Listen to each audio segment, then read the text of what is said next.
안녕하세요. 무더운 여름 우리 모든 성도님들 각자 있는 곳에서 어떻게 지내시나요?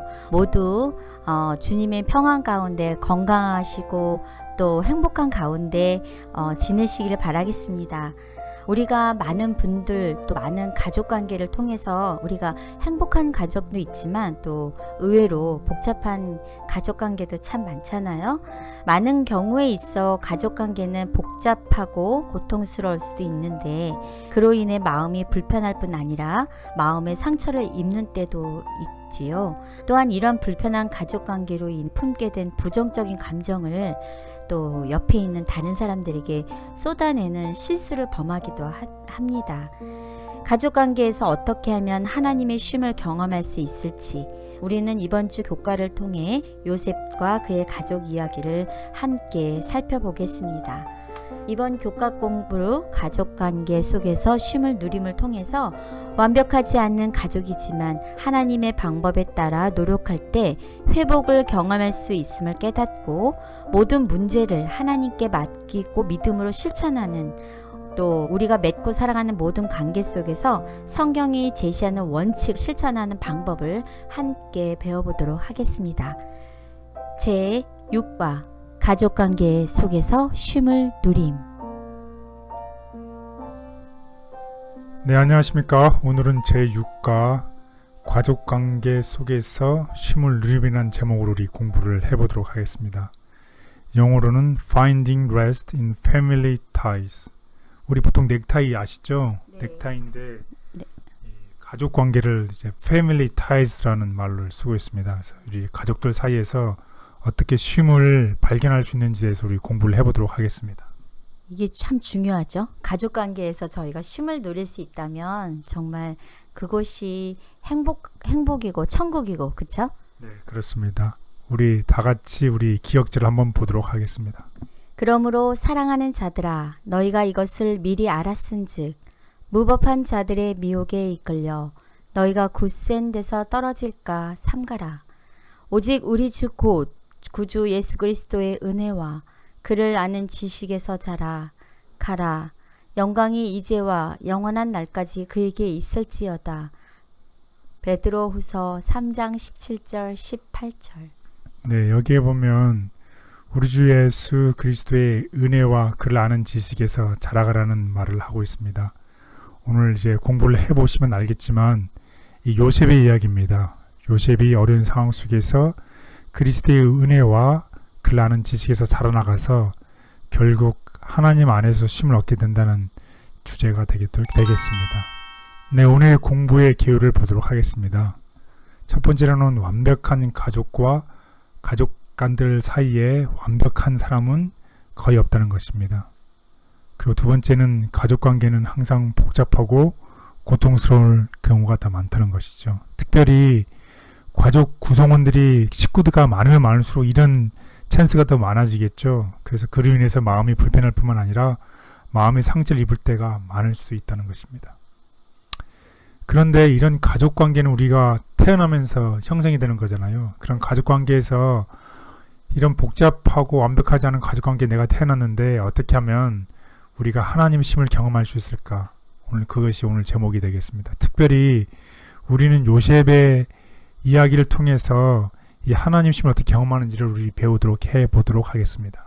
저희 속담에도 그 가지 많은 나무에 바람 잘 날이 없다라는 말 있잖아요. 네, 그렇죠. 그 말은 잎이 무성한 나무가 살랑거리니까 바람에 잎이 흔들려서 잠시도 조용한 날이 없다는 뜻으로 우리가 알고 있는데요. 보니까 요셉도 가족이 아주 큰 가족 구성원이잖아요. 네, 예. 맞습니다. 그래서 우리 다 같이 한번 요셉이 어떤 배경을 가지고 태어났는지 좀 알아보도록 하겠습니다. 이 요셉의 증조부는 아브라함입니다. 그리고 그 아들 아브라함의 아들이 이삭이 할아버지가 되겠습니다. 요셉의 할아버지. 그리고 이삭의 아들인 야곱이 그 요셉의 아버지가 되겠죠. 그리고 이 야곱인 아버지로부터 이 요셉이 태어나게 됩니다. 그런데 이 증조부 할아버지인 아브라함은 이 증조 할머니가 두 분이 계셨어요. 사라와 하갈이었습니다. 그리고 그 할아버지인 이삭은 할머니 리브와 결혼을 했고, 그 다음에 아버지인 야곱은 그 어머니가 요셉이 4명의 어머니가 있었어요. 레아, 또 빌라, 또 레아, 또 자기의 이제 친어머니 되는 라헬의 그 어머니가 넷되는 가정에 태어난 것이 요셉이었어요. 그러니까 보통 정상적인 가정에서 태어난 것이 아니고 어머니가 넷이 되는 가정에서 태어난 사람이 요셉이었어요. 그리고 이복 형제들이 많겠죠. 네. 그러니까 이런 복잡한 상황에서 태어난 게 요셉이었어요. 네. 그러니까 여러분이 이런 이 혈통적 배경을 좀 아시고서 이 공부를 하면 좋겠어요. 네, 알겠습니다. 네, 증조부 할머니는 둘이었고 어머니는 넷인 가정에 태어났다. 그 이복 형제들도 되게 많았다. 그래서 좀 더 자세히 살펴보면 증조부인 그 아브라함이 그 사라랑 결혼을 했고, 또 아브라함은 또 하갈이라는 할머니랑도 결혼을 했어요. 그래서 아브라함과 사라 사이에는 이삭이라는 할아버지가 태어났고, 이삭은 리브가랑 결혼했고, 또 한편 아브라함은 하갈이라는 이 증조 할머니랑 결혼해서 이스마엘이라는 또 다른 이제 조상이 있었죠. 그리고 이제 이삭이 리브랑 결혼해서 에서와 야곱을 낳게 되죠. 그런데 자기 부모인 야곱이 아까 말씀한 것처럼 이 4명의 어머니가 있었죠. 그래서 4명의 어머니로부터 태어난 것이 누구다? 요셉이었어요. 그래서 야곱에게는 아들이 12명의 아들 중에 태어난 아들 중에 한 사람이 요셉이라는 겁니다. 그리고 좀 더 자세히 보면 야곱이 이 레아라는 이 어머니랑 결혼을 해서 그 다음에 빌라, 그 다음에 레아, 그 다음에 라헬이라는 자기 어머니랑도 결혼을 했어요. 그리고 레아하고 결혼했던 그 혈통으로는 이 이복 형제가 있었는데 첫 번째가 루벤, 시몬, 레이, 유다, 이사갈, 스불론이라는 이복 형제들이 이렇게 몇 명이죠? 6명이죠. 6명이 있었어요. 그 다음에 이제 빌라라는 그 라헬의 이제 종이었죠. 그 종을 통해서 단, 납달리라는 두 이복 형제가 있었고, 또 레아의 그 종인 이 실바라는 그 여인을 통해서는 갓 아스리라는 두 이복 형제가 있었고, 그리고 진짜 자기의 어머니 라헬을 통해서 자기 친형제 요셉과 베냐민 이 두 형제가 라헬을 통해서 태어나게 됐습니다. 그래서 이 이복 형제들이 이렇게 많은 상황 속에서 이제 탄생을 하게 된 것이죠. 그래서 혈통적으로는 이런 복잡한 관계 속에서 태어난 것이 요셉이었음을 여러분들이 기억하시면 좋겠습니다. 네, 이렇게 4명의 그 어머니, 여인을 통해서 그 형제들이 이렇게 태어난 것을 쭉 보니까 좀 이해하기가 좀 좋네요. 예, 그래서 이제 야곱을 통해서 이제 12명의 아들 이스라엘 12지파가 이제 형성이 되는 이야기입니다. 저는 그동안 12명의 아들만 있었다는 것만 알고 있었거든요. 예. 그래서 여러분이 기억할 것은 뭐냐면 중요한 키포인트는 요셉이 이런 복잡한 가문에 태어났다. 그걸 아시면 좋겠습니다. 네. 예, 그래서 오늘 학습 순서를 보면 첫 번째 날은 이런 가정에서 이 마주하는 문제들이 많다는 것입니다. 그런 가정에서 태어난 요셉. 그렇지만 그 어려운 상황을 겪었을 때에 요셉이 새로운 방향, 정말로 어려운 상황 속에서 하나님을 선택하는 이야기가 나옵니다. 그리고 세 번째로는 내가 진정한 자존심을 갖는 것. 사람들이 나의 위치나 내 가정을 보고서 나를 평가하는 대신에 하나님의 입장에서 나를 보는 그 관점에서 내가 자존심을 가지고서 내 삶을 찾아가자는 이야기가 나옵니다. 그리고 네 번째 날에는 하나님의 방법으로 관계를 맺기, 문제를 해결하기. 인간의 방법으로 문제를 해결하는 것이 아니라 하나님의 방법으로 내가 손해를 보더라도 문제를 해결하는 방법에 대해서 공부를 하도록 하겠습니다. 저희들이 이렇게 제목만 봐도 저희들이 가족에서 쉽게 부딪히거나 좀 그런 안 좋은 관계가 있을 때 우리가 어떻게 해결하면 좋을까에 대한 어떤 진정한 어떤 해답을 찾을 수 있는 시간이 될 것 같네요. 네, 그렇습니다. 그래서 마지막 날에는 일상생활에서 우리 일상생활에서 경험하는 이 전쟁, 투쟁에서 우리가 어떻게 이겨나는지 쉼을 얻는 데 대해서 우리 다 같이 공부를 해보도록 하겠습니다. 네.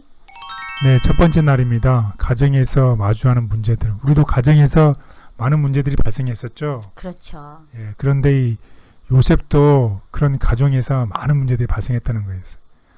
이 요셉이 청년이 됐을 때에 이미 세겜에 있는 모든 그 남자들을 학살한 이야기가 나옵니다. 요셉의 형들이 그 자기의 누이를 강간한 것을 계기로 해서 세겜에 있는 모든 남자를 다 죽이는 그런 잔악한 이야기가 나와요. 그리고 맏형이었던 이 루벤이 정말 몇몇 자녀의 어머니였던 다른 어머니와 동침한 마음으로 있을 수 없는 일들이 생겼던 그런 일들이 창세기 35장에 기록되어 있어요.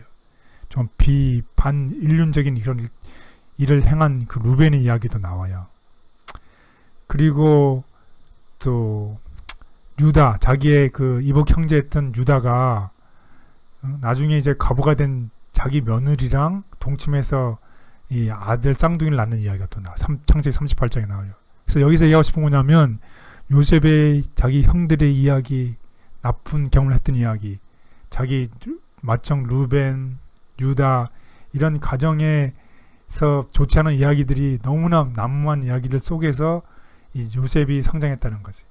그리고 이 아버지인 야곱은 요셉을 가장 이뻐했어요. 자기가 가장 사랑하는 아내에서 태어난 가장 총명하고 가장 신앙이 있는 요셉을 편애했기 때문에 여러분이 다 아시는 것처럼 색동옷을 입혀서 마늘을 입혔는데 그것 때문에 오히려 이복 형제들의 미움을 사게 된 이야기를 하죠. 그래서 긴장의 불길 가운데 기름을 부어주는 그런 역할을 이제 아버지가 했던 이야기도 나옵니다.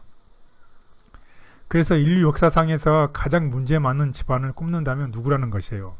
요셉이요? 네, 요셉이 그런 가정에서 태어났다는 것입니다. 혹시 이 방송을 듣는 여러분이 이런 가정에서 태어날 수도 있을 수도 있을지 모르겠습니다. 그렇지만 이 요셉이 이런 가장 그런 복잡한 문제가 많은 집안에 태어났다는 것을 기억하시고서 오늘 공부를 같이 해보시면 좋겠습니다. 네, 아브라함, 이삭, 야곱 이런 분들이 히브리서 11장에 믿음의 장에 기록되어 있잖아요. 그래서 어떻게 이렇게 기록이 되었는지 우리 한번 다 같이 공부를 해보도록 하겠습니다. 아브라함은 시험을 받을 때에 믿음으로 이삭을 드렸으니 그는 약속들을 받은 자로 돼 그 외아들을 드렸느니라. 그에게 이미 말씀하시기를 내 자손이라 칭할 자는 이삭으로 말미암으리라 하셨으니 그가 하나님이 능히 이삭을 죽은 자 가운데서 다시 살리실 줄로 생각한지라. 비유컨대 그를 죽은 자 가운데서 도로 받은 것이니라.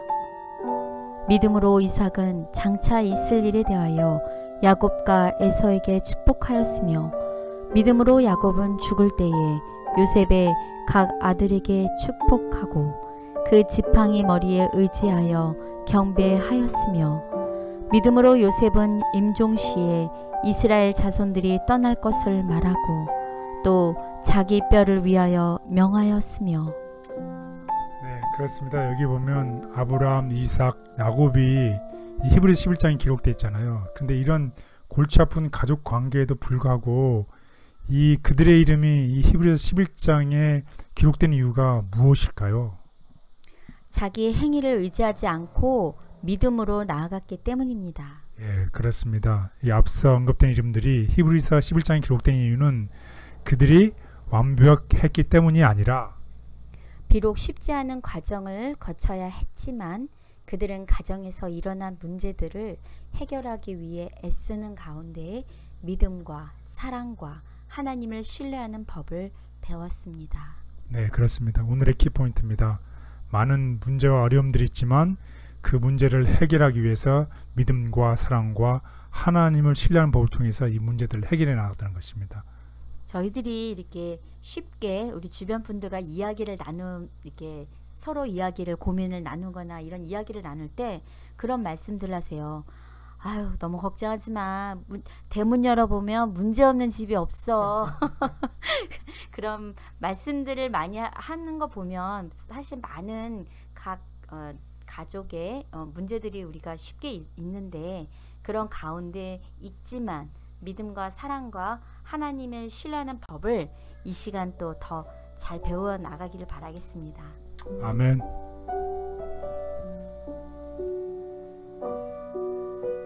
이 세상에 완벽한 가정은 없다. 하지만 가정의 문제를 해결하기 위해 하나님께 의지하면서 우리의 연약함을 배우고 하나님의 은혜를 경험할 수 있다. 자녀들에 대한 부모의 역할. 교회 내에 능력이 부족한 이유는 가정생활에서 신앙이 부족하기 때문이다. 부모들이 그들의 일을 응당, 감당해야 할 만큼 감당하기 전에는 청소년들에게 그들의 의무감을 깨우쳐 준다는 것은 어려운 일이다. 신앙이 가정을 다스린다면 교회 안에 그 신앙이 들어올 것이다. 하나님을 위하여 직무를 행하는 부모들은 선을 위한 능력이 된다. 완벽하지 않은 가정이지만 하나님께서 허락하신 가정을 통해 배우고 성장하고 싶습니다. 맡겨주신 가정을 더 사랑하고 믿음으로 눈앞의 문제들을 해결할 수 있게 도와주시옵소서. 아멘. 네, 둘째 날입니다. 새로운 방향을 선택함.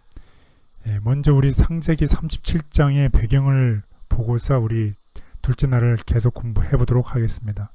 창세기 37장에 보면 아버지가 요셉을 사랑하는 편애하는 이야기가 나오고 요셉의 꿈 이야기가 나옵니다.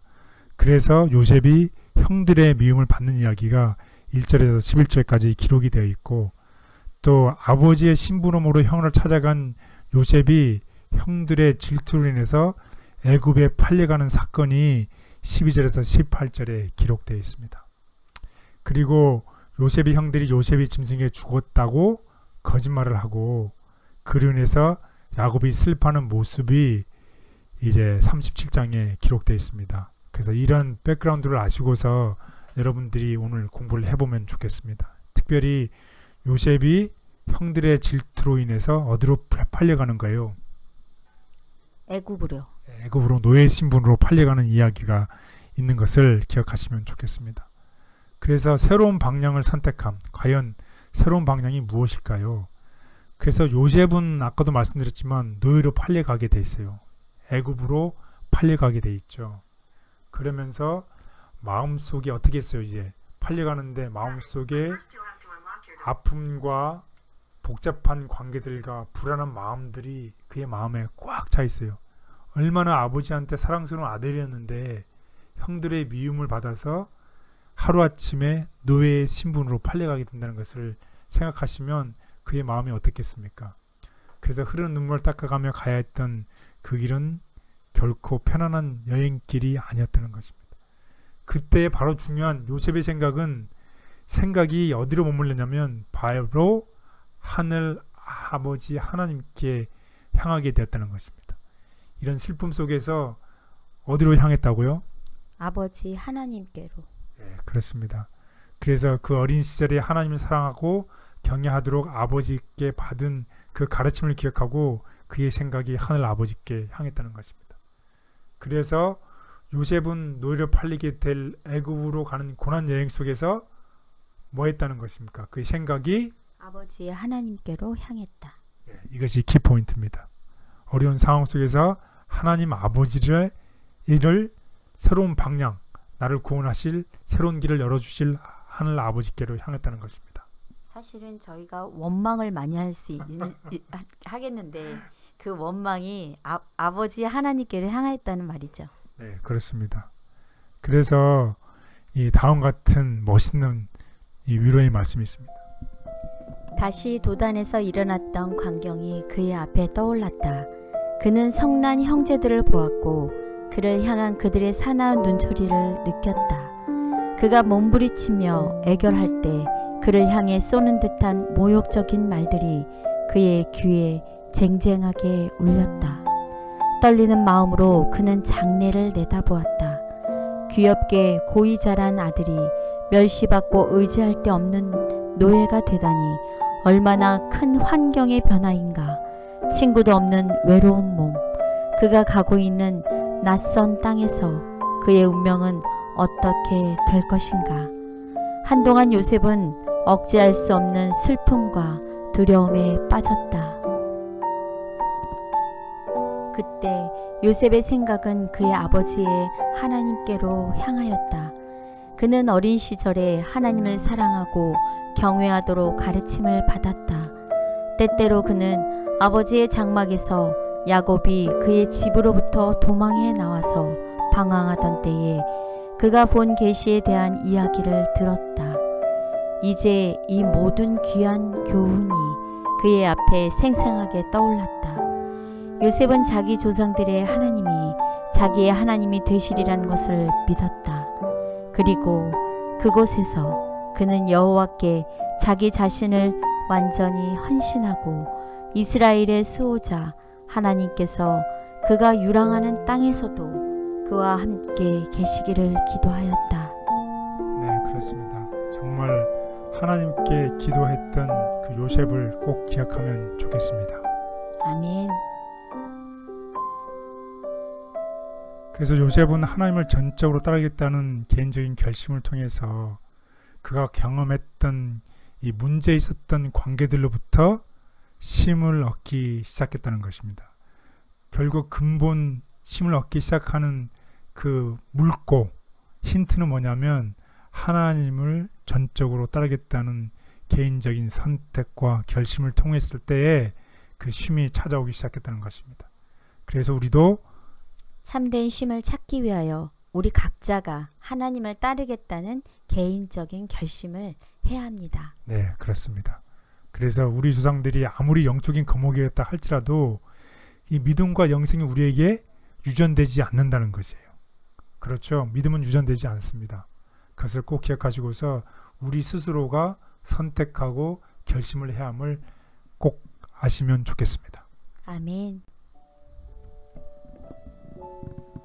우리가 개인적인 결심을 통해 하나님을 따르기로 선택할 때 비로소 우리는 우리의 마음을 괴롭히는 것들로부터 자유함을 얻고 하나님께서 주시는 참된 쉼을 얻을 수 있다. 그리스도의 대표자가 된 요셉.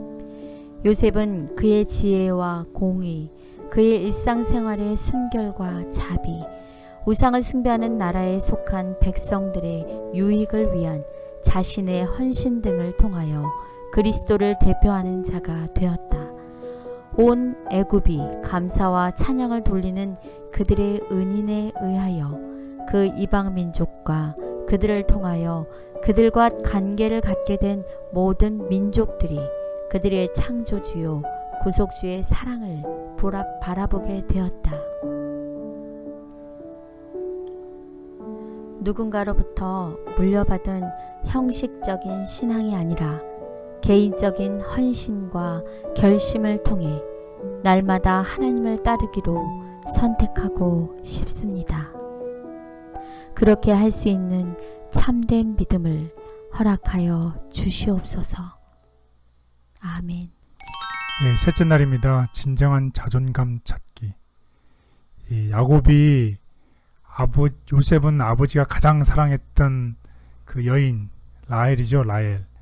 라헬을 통해서 라헬의 맏아들로서 그동안 자신이 정말 특별한 존재이며 또 그렇게 아버지의 사랑받으면서 자라왔었죠.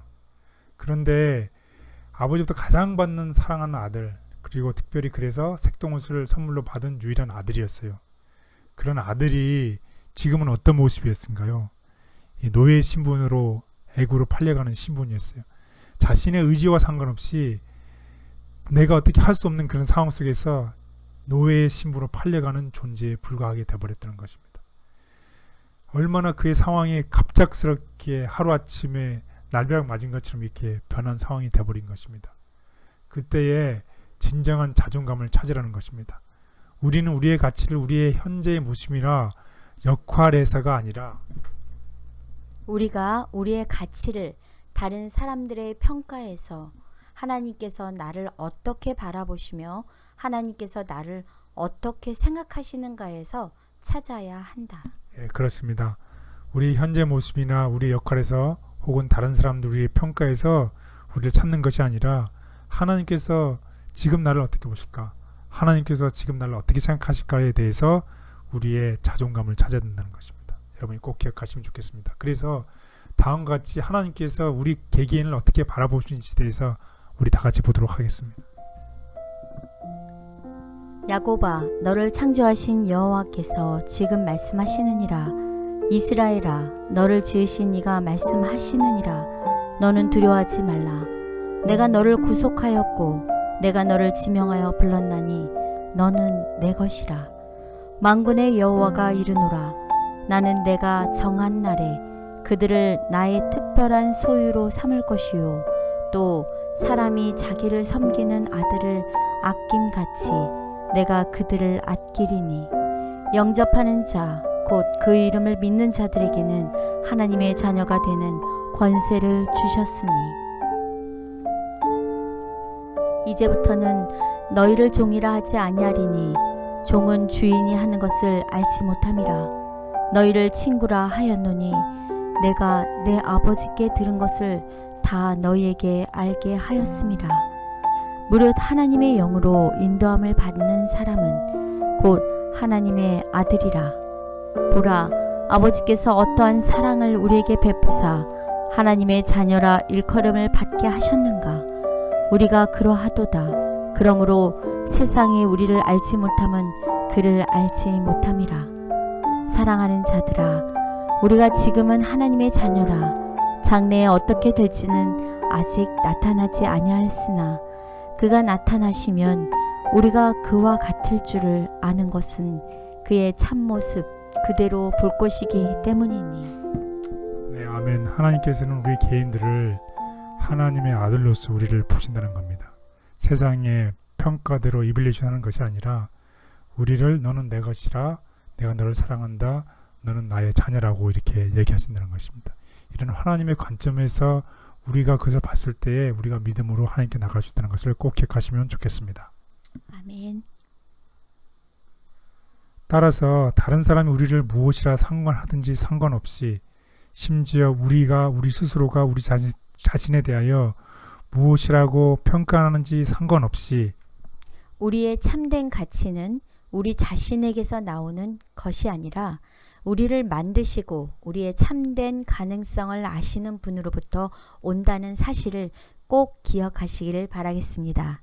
아멘. 우리는 자주 우리의 가치를 다른 사람의 평가를 통해 발견하려고 하지만 우리의 참된 가치는 하나님께서 우리를 어떻게 바라보시는가에 달렸음을 기억해야 한다. 그리스도 안에서 의롭다 선언하심. 우리들은 우리 자신 안에서는 죄인들이지만 그리스도 안에서는 의인들이다. 그리스도의 의를 옷 입히심으로 우리들을 의롭게 하신 하나님께서는 우리들을 의롭다고 선언하셨으며 의인들처럼 취급하신다. 하나님께서는 우리들을 당신의 사랑하시는 자녀로서 바라보신다. 죄 많은 곳에 은혜가 더욱 많으므로 그리스도께서는 죄의 권세를 대항하여 역사하신다. 세상이 저에 대하여 무엇이라 평가하는지와 상관없이 하나님께서 저를 귀한 존재로 바라보고 계신다는 사실에 용기를 얻습니다. 하나님께서 허락하시는 자존감으로 이 세상에서 행복한 그리스도인으로 살게 하여 주시옵소서. 아멘. 네, 넷째 날입니다. 하나님의 방법으로 우리 관계를 맺기에 대해서 다 같이 공부를 해보도록 하겠습니다. 우리 여기에 대해서 우리 다 같이 창세기 39장 보겠습니다. 애굽의 시대장 보디발의 집에 팔려간 요셉의 이야기가 나옵니다. 그런데 그의 성실함을 통해서 이 창세기 39장에 보면 가정총무가 된 이야기가 1절에서 7절에 나옵니다. 그러나 그를 요셉을 유혹하려는 보디발의 아내에게서 순결을 지키려다가 다시 옥에 갇히는 어려움을 겪는 이야기가 8절에서 19절에 나오게 됩니다. 그래서 여러분들이 창세기 39장 전반부를 기억하시고서 우리 다 같이 공부를 해보도록 하겠습니다. 그래서 하나님께 충성하며 진실하게 살려고 한 이 요셉에게 어떤 어려움이 있는지 우리 한번 보도록 하겠습니다. 이 땅에서 살게 될 모든 사람을 위한 예가 여기 있다. 하나님께서는 그들을 돕기 위해 함께 하실 것이며 성령님께서 그들의 방패가 되어 주실 것이다. 비록 강력한 유혹들에 둘러싸여 있을지라도 그들이 의지하고 적용함으로 물리칠 수 있는 힘의 근원이 있다. 요셉의 도덕성을 무너뜨리기 위한 공격이 얼마나 강력했는지 생각해보라. 자신의 삶에 직접적인 영향을 미칠 수 있는 자로부터 유혹이 다가왔으나 요셉은 즉시 그 유혹을 물리쳤다. 그는 자신의 명예와 관심을 하나님의 손에 맡겼다. 비록 그가 잠시 동안 수고하고 고생하여야 했지만 하나님께서는 사악한 원수의 가혹한 공격으로부터 그의 명예를 안전하게 지켜주셨고 그의 정하신 때에 반짝반짝 빛나게 하셨다. 하나님께서는 감옥마저 그의 성공을 위한 도구로 사용하셨다. 올바르게 행한 모든 일은 때가 되면 그 보상을 주게 될 것이다. 요셉의 마음을 막아주었던 방패는 하나님을 경외하는 요셉의 태도였다. 그 태도가 그로 하여금 자신의 주인 되시는 하나님께 충성하며 진실하게 행동하게 했다.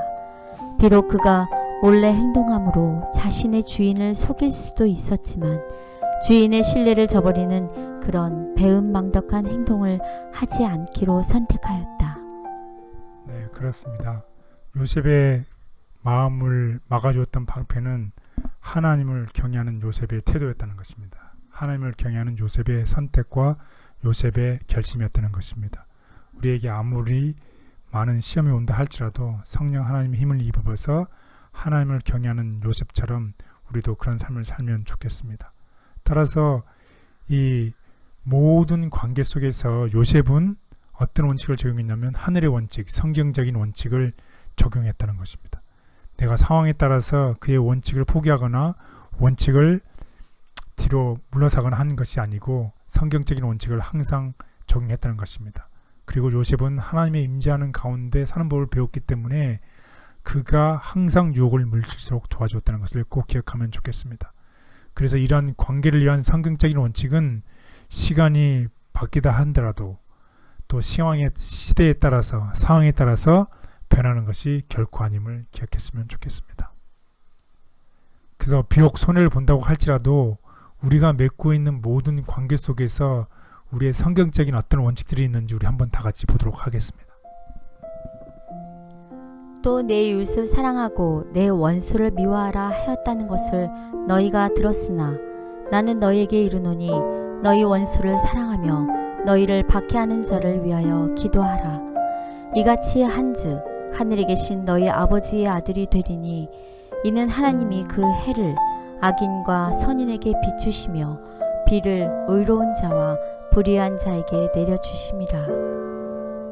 너희가 너희를 사랑하는 자를 사랑하면 무슨 상이 있으리요? 세리도 이같이 아니하느냐? 또 너희가 너희 형제에게만 무난하면 남보다 더하는 것이 무엇이냐? 이방인들도 이같이 아니하느냐? 그러므로 하늘에 계신 너희 아버지의 온전하심과 같이 너희도 온전하라. 네, 그렇습니다. 비록 우리가 손해를 본다 할지라도 모든 관계에서 성경적인 원칙 곧 무엇이죠? 하늘에 계신 너희 아버지의 온전하심과 같이 너희도 온전하라는 이 원칙을 우리 마음속에 품고 오늘 하루하루를 사시면 우리에게 닥치는 모든 시험에서부터 요셉을 건졌던 것처럼 우리도 건져낼 것이라고 확신합니다. 아멘. 모든 관계 속에서 성경적 원칙을 적용하는 것이 어리석은 것처럼 보일 때도 있지만 말씀에 근거하여 하나님께 영광을 돌리며 사는 것은 우리에게 큰 축복이 된다. 성경의 원칙을 적용함. 학생들은 그들이 하는 모든 일에 있어서 성경의 원칙을 적용하도록 도움을 받아야 한다. 무엇이나 비뚤어진 것, 무엇이나 바른 노선에서 벗어나 구부러진 것을 명백히 지적당하고 회피되어야 한다. 왜냐하면 그것은 존속해서는 안 될 불의이기 때문이다. 모든 교사가 건전한 원칙과 교리를 사랑하고 간직하는 것은 중요한 일이다. 말씀의 원칙에 따라 살아가는 것이 손해인 듯 보이는 때가 많이 있기에 마음의 유혹을 받을 때가 있습니다. 그때마다 요셉의 모본을 기억하며 끝까지 하나님 나라의 원칙에 충성하는 사람이 되게 하여 주시옵소서. 아멘. 네, 마지막 날입니다. 일상에서 경험하는 대쟁투에 대해서 공부해 보도록 하겠습니다. 이야기는 이제 39장 후반부에 나와 있는 이야기인데요. 우리 한번 다 같이 백그라운드를 보도록 하겠습니다. 이 옥중의 제수들을 관리하는 요셉의 이야기가 39장 후반부에 나옵니다. 많은 고난 속에서도 요셉은 하나님을 향한 믿음과 성실한 삶을 지킴으로 하나님의 은총을 받고 결국은 옥중의 제수들을 관리하는 직책을 맡게 됩니다. 그리고 요셉을 통해서 하나님께서 함께 하시는 자가 어떻게 승진하는지에 대한 삶을 사는지에 대해서 39장 후반부에서는 우리들에게 말해주고 있습니다. 그래서 일상생활에서 우리도 경험하는 대쟁투가 있는데요. 요셉은 그가 내린 원칙 때문에 그 결정으로 인해서 고통을 당하게 되었고 결국 감옥에 들어가게 됩니다. 그러나 그런 비참한 상황 속에서도 불구하고 성경은 여호와께서 요셉과 함께 하셨다고 기록하고 있습니다. 이 땅에서의 삶은 절대로 공평하지 않습니다. 우리가 선한 일을 했다고 해서 항상 보상을 받는 것도 아니고 악한 일을 했다고 해서 즉시 벌을 받는 것도 아닙니다. 그럼에도 불구하고 우리들에게는 좋은 소식이 있습니다. 요셉이 비록 감옥에 들어가게 되었지만 하나님께서 함께 하심으로 그곳에서 그는 쉼을 찾을 수가 있었다는 것입니다. 감옥에 들어가게 되었을 때도 자신에게 일어난 불공정한 상황에 대해서 되새기며 우리가 하나님을 원망하고 그분을 떠나기로 선택할 수도 있었겠지만 요셉은 그렇게 하지 않았다는 것입니다. 우리가 이 땅에 살아가는 관계들이 오랜 세월 동안 하나님과 사탄 사이에 이어져온 우리의 대쟁투의 모습을 반영한다는 것입니다. 우리 다 같이 이 일을 기억하시고서 다음과 같이 한번 다 같이 보도록 하겠습니다. 사탄은 우리가 관계 맺고 살아가는 사람들, 그 중에서도 특별히 가까운 사람들과의 관계를 이용하여 우리를 향한 하나님의 계획을 일그러뜨리고 망가뜨리기 위하여 최선을 다한다.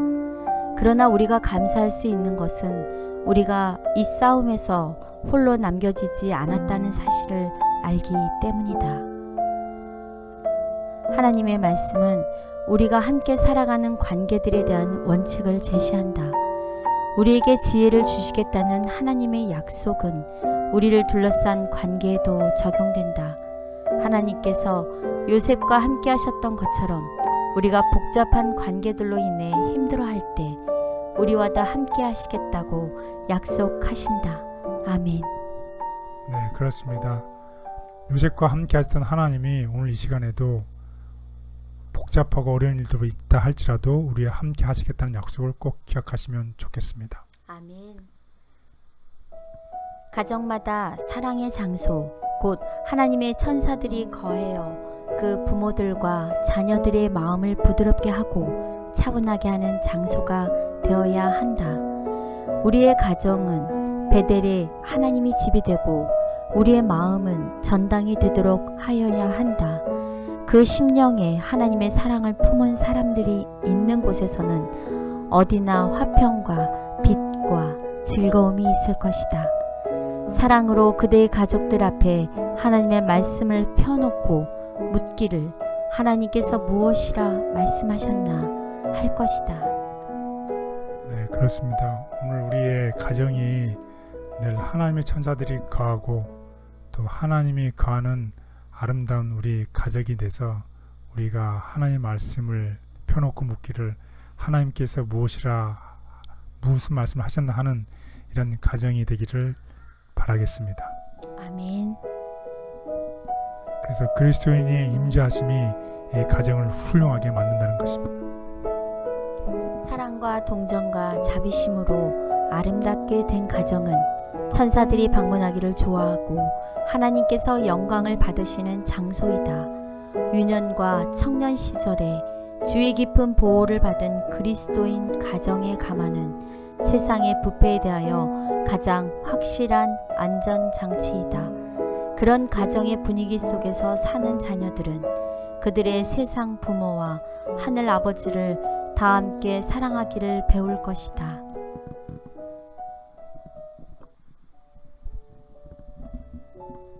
사탄은 우리가 이 땅에서 맺고 살아가는 관계를 이용하여 우리를 넘어뜨리려고 하지만 하나님께서 우리와 함께 하심으로 매일의 대쟁투에서 승리할 수 있다. 요셉의 충절의 비결.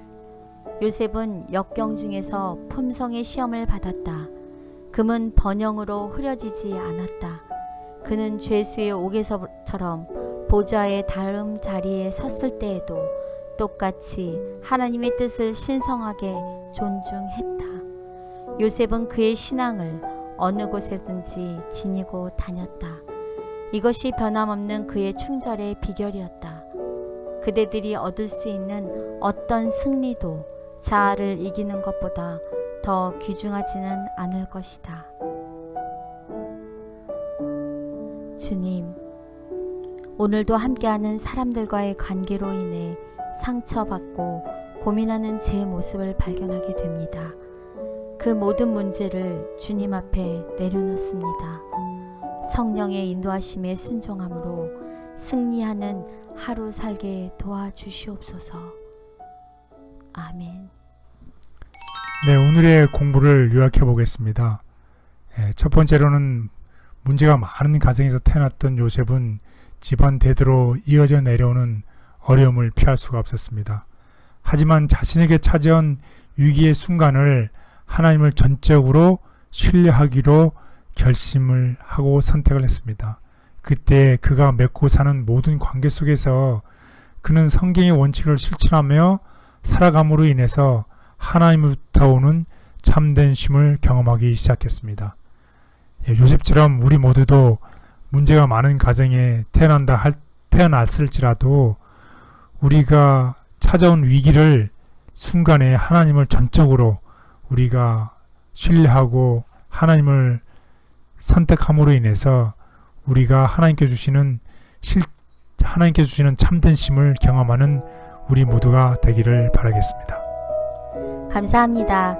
문제 많은 가정에 태어난 요셉이 어려움을 피할 수 없었지만 또 그런 성경의 원칙에 따라 참된 쉼을 경험했듯이 우리 모든 성도님들 각자 있는 곳에서 복잡한 여러 상황들, 관계들이 많겠지만 성경의 원칙을 실천함으로 참된 쉼을 꼭 경험하시기를 바라겠습니다.